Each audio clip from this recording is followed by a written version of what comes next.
Hello, everybody. What's up? This is Gina Ifowe, the one and only African superstar, back at it again. Yes, another free live stream for YouTube. Hello. Yes. I've actually had the privilege of being invited to so many events this December, and I'm really excited because I think that means that I'm getting more well known, which is really, really great. People are inviting me to important spaces and asking my contribution on important discussions and that kind of thing. And the month of December has just been really busy. Today, I was a panelist for this Diasporan event hosted by a Diasporan. And it was a really interesting conversation about moving to Ghana and various diasporian accounts. We had, obviously me from the U.S. We also had a Jamaican American, a Ghanaian American, and we also had a Ghanaian, born and raised in Ghana migrant that has also returned. So, the depth of the diaspora is so very deep. And I want to talk about this topic because it actually came up. So a big shout out to the African Superstar family, guys. If you miss me, if you're happy to see me, make sure you're on code. Make sure you greet me in the chat room. Yes. Also, disclaimer, couple announcements. Obviously, the platform is currently demonetized. And so therefore, if you wish to send any support, please do that. Cashapp, PayPal, Zelle. It's in the box below. It's also scrolling across the screen. Oh, there it is, scrolling. And also in other news, we have an upcoming tour, March 2024. If you are ready to see the continent and you want to see it with me and my tour partner, Mr. Taye Ahuru, another fellow world traveler, please make sure that you reach out to us. What's up? What's up? What's up? Black Messiah. Yes. Well, we hope that you can make it soon too. I do recognize, inflation is hitting everywhere in the world. I was just having a conversation with my girlfriend Nicola this evening, and obviously I think what's happening in America is the residuals of the stimulus checks. You know what I mean? They gave out all that stimulus money and then they need to recoup it. So yes. Tonight's topic is Continental Africa has no idea why the diaspora is returning. This is something that obviously the diaspora needs to be aware of, because a lot of times when we come here, where we are in our personal journey and our awareness in our lives, it's like, we are leaving the West for various reasons. And many people, especially people that have not traveled to the continent, romanticize the continent, romanticize that move, what it's going to be like to be in Africa. And, obviously, like a lot of the problems that you have, racial problems and things like that, you won't experience that same dynamic here in Africa. You won't experience, the frequent violence, the gun violence and that kind of stuff. A lot of different cultural things. You'll have access to better food. I believe a safer environment for your children, a more wholesome environment for your children. There's a lot of positives to being here, but one of the most difficult things I think for diasporans to understand is that people here on the continent do not know what is happening where we are coming from. It would be safe to say that if they knew what we were experiencing abroad, they would not be so mystified when they see us in their environments. They would know why. Oh, you're here because of the police brutality. You're here because you don't want your children brainwashed by the rainbow people. You're here because of, continual racism, systematic racism, hostility, missed opportunities, all these things, profiling, discrimination. It would go without saying why you were here. Unfortunately, many people on the continent are completely oblivious to that. And I think that understanding that will maybe help you not be so emotional when you encounter it. Tonight, we kind of discussed the use of the word obroni. So if you know tree here in Ghana, obroni is the word that refers to foreigner. okay, or white. And so we heard many perspectives on the use of that word, including, you know, continental Ghanaians, and also the member that has, you know, lived abroad and returned back to Ghana. And the word Obrani means foreigner in large part. But many members of the diaspora hate to be seen or identified as a foreigner, although we are. You know, we are foreigners here on the continent, in as much we are Afrocentric, in as much we want to be here. We were raised abroad for most of us, you know, especially the non-Ghanaian diaspora. We were not born and bred here. You know, maybe our family ties don't even bring us here, even if you have a lineage here, like you've done a DNA test and it says you're from Ghana, or it says you're from the God tribe or Hausa or whatever. The fact is, the irrefutable fact is that we are foreigners, okay? Just like if you were continental African, okay, you would still be seen as a foreigner if you came from Nigeria, if you came from Togo, if you came from South Africa. You know, you're born and raised here in Africa, but you are in a different country. And so I think, again, if we practice the mission statement, hello, how many? We have 9 of you guys. Who knows the mission statement? Who knows the mission statement? Go ahead and show me. I told y'all, starting 2024, we're going to do the mission statement every time. We're going to talk about it every time to make sure you guys know what I'm all about, what this channel is all about, you know, and tricks of the trade to make you successful. One of the things about me is I'm not a wildly emotional person. I don't believe in it. You know, I just believe in being ethical, and I believe in being even keeled. Now, I do get frustrated. I do get angry sometimes, but I think that a lot of times, especially when dealing with the general public, it's very important that we understand where the general public is coming from to have a better understanding of how we're being interacted with. Big shout out to the family. Thank you, Fitzroy. He's the first one to say it. SMP is the mission statement of this platform.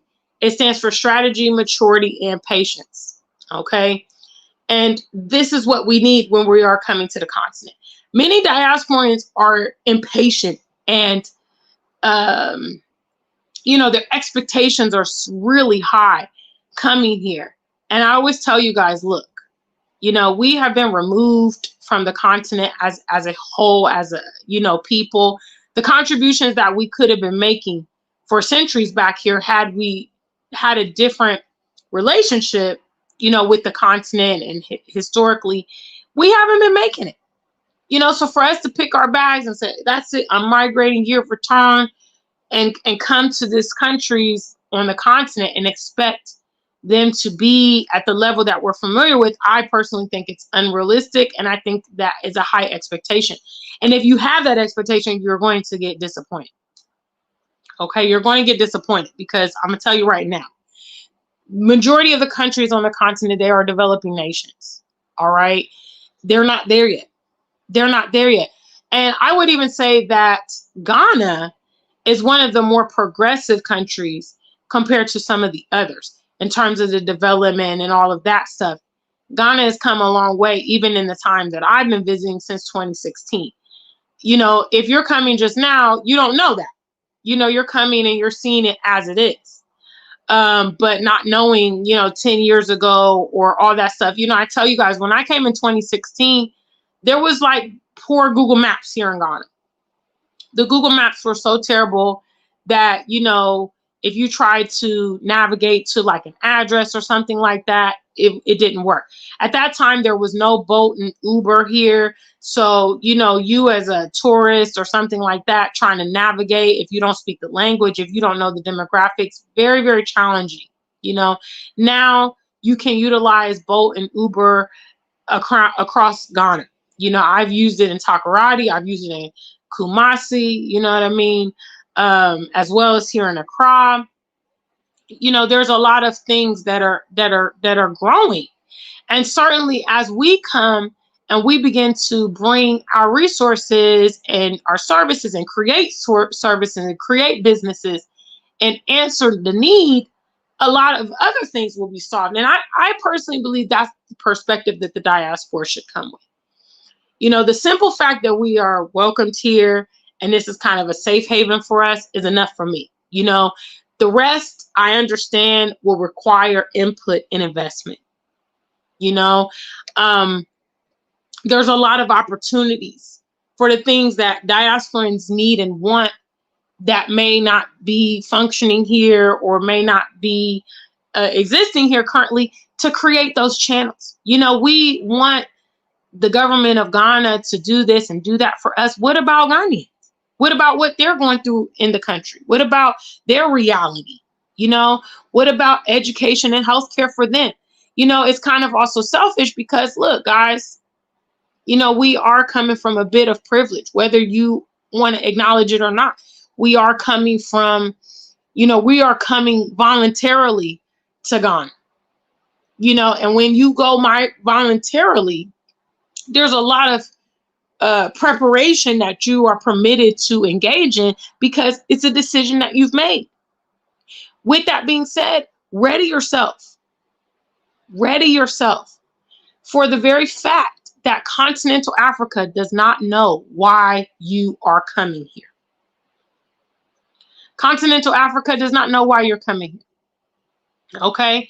That's why they're shocked and surprised and will even try to negate why you have made this decision, you know, or ask if you're going back, or kind of just imply that you're going back, because in their mind, how could you leave the land of opportunity, you know, and all of that to come be here in this nation? Big shout out to the family. Okay, let me see this very long comment that's here. I see it pop up. What's up, family?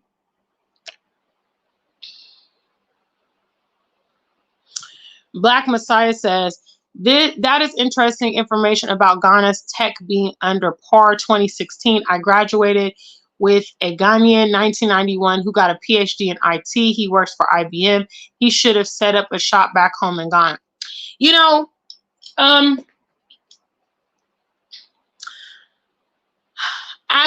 have my theories on why we do not automatically go into the mode of addressing the problems that we see. I think that we obviously are very groomed worldwide as the workforce, you know, so the promotion of us creating our own businesses, solving our own problems, doing for ourselves, being self-sufficient, those type of themes are not there. In large part, many Ghanaians, especially a lot of the youth here, believe that the opportunity is abroad. Although many financial, you know, experts and, you know, authorities, you have people like Forbes and, you know, CNN and all these folks saying, yeah, Africa's the next wave, you know, Africa's the future, you know, the African economy is booming and exploding and emerging. It's like the youth here on the continent are completely unaware of that. They are still under the pretenses that the opportunity is in the West.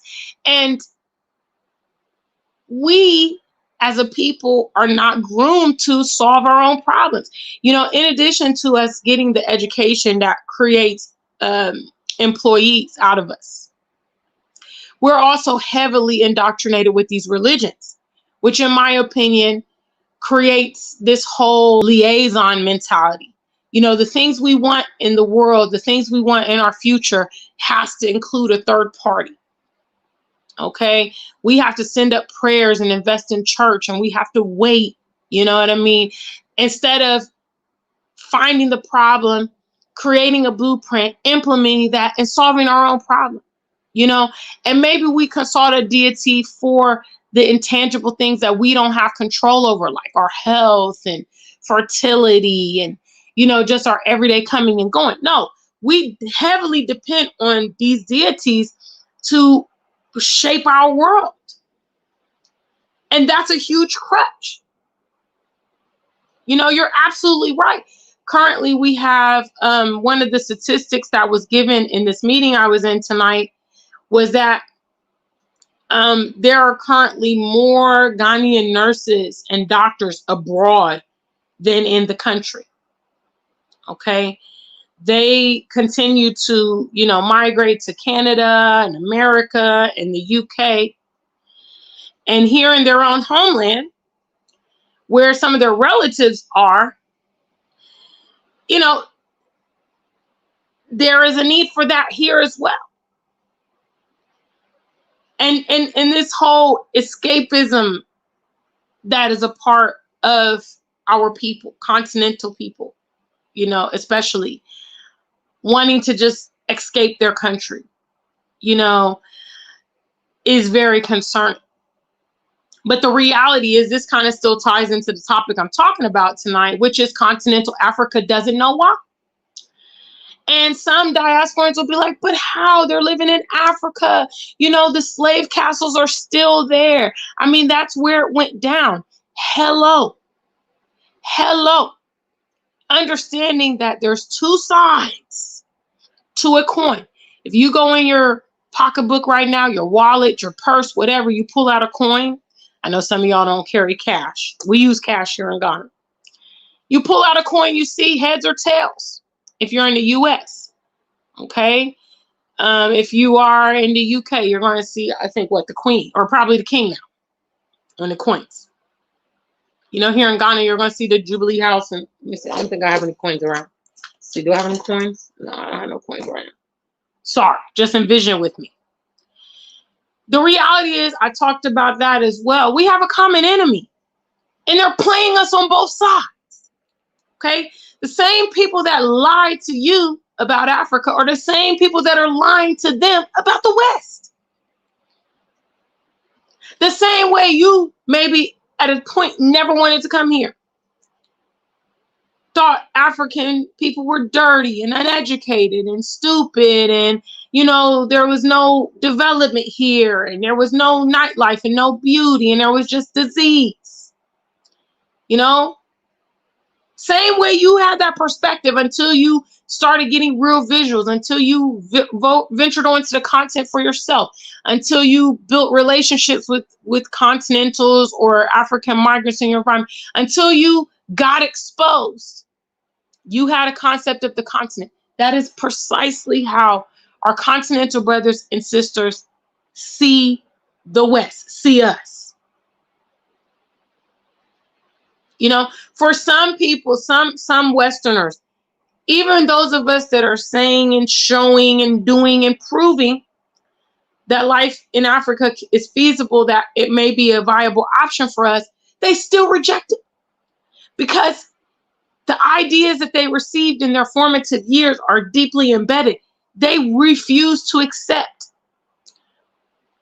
a different narrative. That's the same thing that you may encounter here on the continent. Just imagine, okay, walk with me down this road. Big shout out to the African Superstar family. Are you guys here? I have one person, two people in the chat room. Are you guys on code? Hello? No, hello, not hi, Gina. I miss you. Thanks for coming. I know you're not getting paid for this episode. What's up? Nothing. Come on, guys. Be on code. Like the stream. Engage in the conversation. Walk with me down this road. Let's say from childhood, okay, you want to go to the North Pole. Let's just use the North Pole since it's December time. And you read books about the North Pole. And thank you so much. What's up, family? Shout out to the African Superstar family. It's the one and only. Afisha Pa, happy holidays, Kwanzaa, Hanukkah, whatever you're doing. So you from childhood, okay, you want to go to this North Pole. You've watched so many of these Santa Claus movies, and you're like, oh my gosh, I just want to go work in the elf shop. I just want to be with Santa. You know what I'm saying? I just want to ride the sleigh with the reindeer. That looks so much fun. Okay. You read books about Santa. You watch lots of videos about Santa. You go on the internet. You know what I mean? You go to the mall and visit him at the mall, take pictures. You are enamored and infatuated with this whole idea of Santa Claus and going to the North Pole. You carry on that obsession. First trivia question. Have you guys ever seen those grown adults? I hope. I don't know. I hope we don't have any on my channel. But have you ever seen those grown adults that are like obsessed with like Disney World or Minnie Mouse or Batman or, you know, these fictional characters? Have you ever seen anything like that? Let me see a number one. Okay, so you are this child and you go from that 5-year-old to a 45-year-old. Okay, and all those years, those 40 years, you have been still infatuated with this idea of the North Pole, going there, all of that. Okay, somebody comes along and tells you Santa Claus is fake. There's no Santa Claus. There's no North Pole. You've spent 40 years effectively with this fantasy and, you know, building yourself up to it.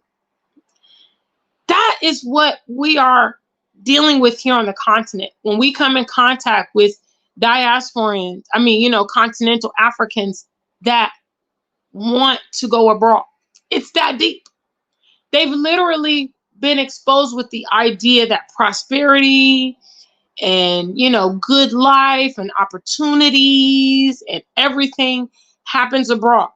Okay. For those of us growing up in the West, there are some things we don't consider. For instance, one of the largest movie industries in the world, one of the most, you know, influential movie industries in the world is in America. It's in Hollywood. Okay. Iconic movies such as like Indiana Jones, you know, Men in Black. You know, I'm not a real big movie buff, but you know, Star Wars and all these like massive series and, you know, Batman movies, Superman movies, and, you know, all these kind of stuff. Forrest Gump, you know, all these type of movies that have become global sensations. They are situated in America. Now I'm going to ask another question and I want you to ponder on it. If you are in America and you're born and raised in America, how many movies have you seen that are situated in other countries? Typically, if you have seen movies that are situated in other countries, you have like James Bond movies, Harry Potter movies, Sherlock Holmes. Those type of movies are set in the UK. Okay, then you have all your action movies like you know, the Tom Cruise movies, Born, I can't think of it. Born Identity and all these kind of things, Fast and Furious and those Vin Diesel movies. A lot of that is set in Europe. Okay, you know, different European locations. Then you have the drug movies and stuff. Those are set in Colombia and Brazil and whatever. How many movies have you seen apart from Nollywood that are set in Africa? How many movies from your whole childhood up to your adulthood have you seen movies set in Africa? Have you ever seen a movie shot and filmed in Kenya?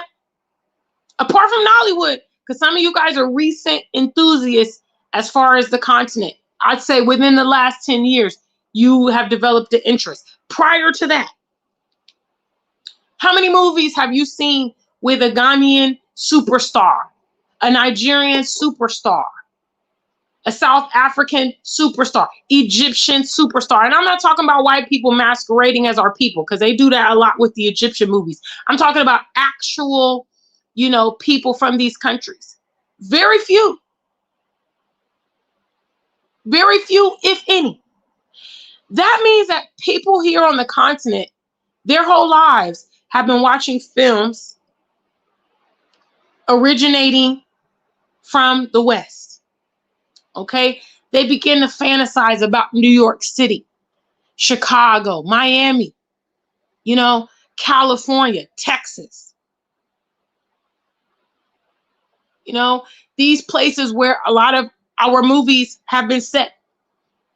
You know, they look at all this special effects and, you know, this big box fantasy world and all this stuff. And they're like, man, none of that stuff is happening here in Ghana.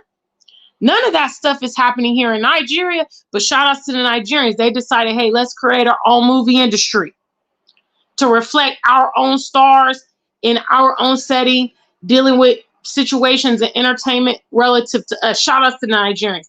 But apart from them, no, the other countries don't have booming movie industries.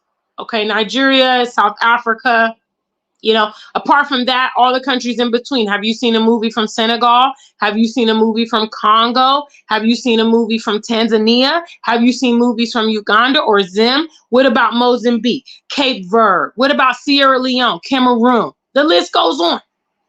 There's so much to be desired. There's a lot of factors that go into why continental Africans have the West on the pedestal, not to mention hardship in some of their nations. Lack of jobs and all of that. They're not trained to see opportunity. They're not promoted to see opportunity. So therefore, if they're not working physical jobs, they're like, well, how am I going to get income? How am I going to support myself? Yeah, I can go to America and be a janitor, or I can work in a care home or drive Uber or the city bus, but at least I'm going to have consistent income. And if you talk to continentals, a lot of times that's their attitude. That's their mentality. Well, I know that it may not be, perfect, but at least I'll have consistent income. At least I can send money back home. At least I can maybe buy a land or eventually whatever. The diaspora needs to calm down with their lofty expectations of the continent. They need to take it down a notch and try to understand where people are coming from and the situations in their own environment that's leading them to the decisions that they are taking. We have made decisions to come back to the continent because of certain circumstances. And for a lot of us, it's hostility and dissatisfaction with the environment that we're in. That's why we're leaving. And that's why they also are leaving. Dissatisfaction with the current environment that they are in. Until we bridge this gap. And again, I compel members of the diaspora to be willing to potentially be that bridge. Because up till now, there hasn't really been any formal channels for continentals and diasporans to reconnect. You know what I mean? It's been very sparse here and there. Maybe some discussions, you know what I mean? But in a large, massive campaign to get us, to understand each other, interact better, it's not existed up till now. I think probably the closest thing to that may have been your return. However, when the diaspora was coming back to Ghana, the local Ghanaian didn't understand the context of that. They didn't know why. They thought it was just tourism. Oh, well, they're here touring. You know what I mean? There's lots of music festivals. There's lots of events. They're coming for that reason. They don't understand the other context because they're not obviously learning it. They're getting British and American curriculums here that are conveniently omitting what is going on. And another, huge overblown fallacy that many diasporans have begun to ingest or have ingested over time is that we were sold by continental Africans, in the transatlantic slave trade. That's a huge conception. Again, two sides to the same coin. I will not negate the participation of continental Africans in the transatlantic slave trade, but I can tell you that they were not the main proponent of the transatlantic slave trade. And conveniently, while we wrestle with each other, the actual guilty party is trying to absolve themselves from the role they played. And shift blame, because that's what they're very good at, shifting blame away from themselves. Never taking responsibility for the part that they played, but casting it off to someone else. Big shout out, family. Okay, let me start with the comments. I'm going to read some of these comments and then wrap up. Please make sure, guys, if you're enjoying the stream, make sure that you send the likes, yes. And if you're so inclined, send some fiscal support. It would be much appreciated. We're going to try to get the channel back on track next month. Yes. So, all right, let's go here. Big shout outs to the family. What's up, Tony? Big shout outs to Tony. Tony says, I think Chimamanda Adichie does a good job of capturing the African dream and disillusionment of moving to the US or UK, particularly in her book, Americana.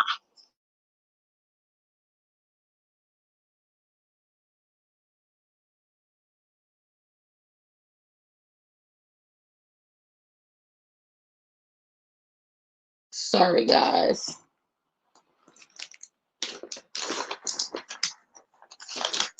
Hold on just a minute.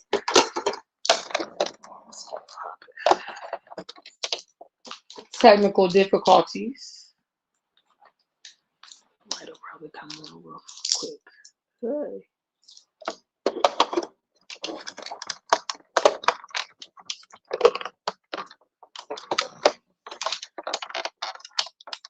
Oh no, it's not charged up. It got me. Okay. Hold on, guys. Technical.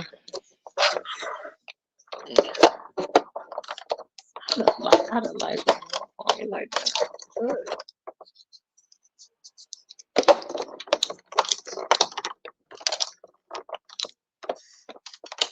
It's not working. All right, guys, I hope you can hear me. Yes, we just had one of those power outages. Hello. It's not funny, but hey, it is part of the game. I hope you guys can hear me. Let me see here. I'm going to finish up the comments and then wrap up. Big shout outs. What's up? What's up? Antimony says, getting the initial capital for a business in Ghana is difficult if you aren't from a rich family. Mr. Africano, big shout outs from Canada. Black Messiah says, a few good movies shot in South Africa.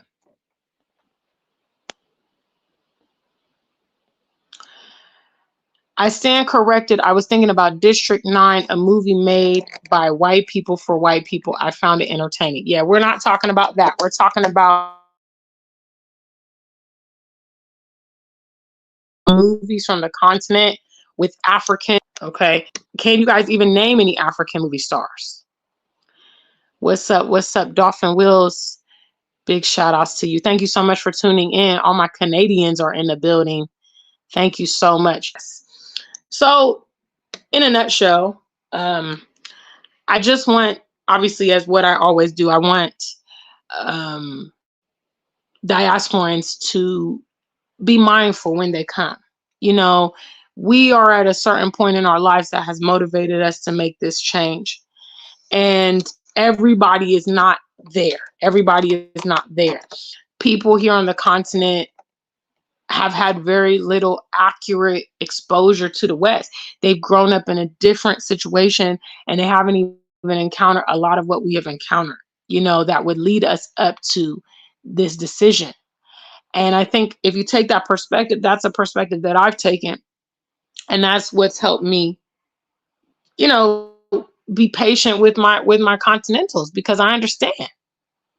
You know, I understand that they don't know why that I'm coming here. We've been lied to by the same person that never want diasporans to come to the continent, never to encourage us to come to the continent, never promoted travel, never promoted investment. You know, they didn't want us to come over here and potentially have the conversation that we're having now about the reality of being there and things like that. But where the rubber meets the road is, guys, unless we create some type of,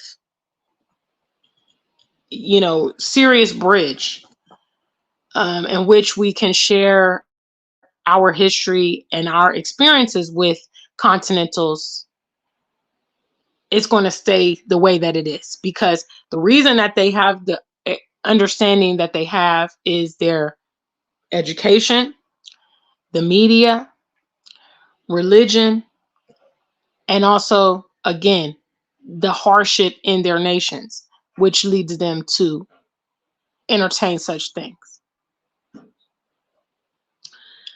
So big shout outs to the African Superstar family. Yeah, Dolphin Wheels, I go to bed about 2 a.m., which is almost 2 a.m. I got in from my event this evening, and in reflecting on that event, I decided to come live and share this stuff while it was fresh in my head, because I think that, again, there's just a lot of misconceptions on both sides of the coin in regards to, you know, why the diaspora is here. And if you've been here and you've had conversations and interactions with the locals, they are completely oblivious to why you're here, you know, which is indicative of the fact that they don't understand why you are here. You know, they are confused as to why you would leave the place they're trying to go to be here. So big shout out to the African Superstar family, guys. I appreciate you. I'm sorry I experienced a power outage in the middle of this episode. This is like the first time in 3 years this has ever happened. Yes. But yeah, it is quite late. So I'm going to wrap up. I hope you guys are doing very well. I'm not sure if I'll come to you again before the, you know, Christmas.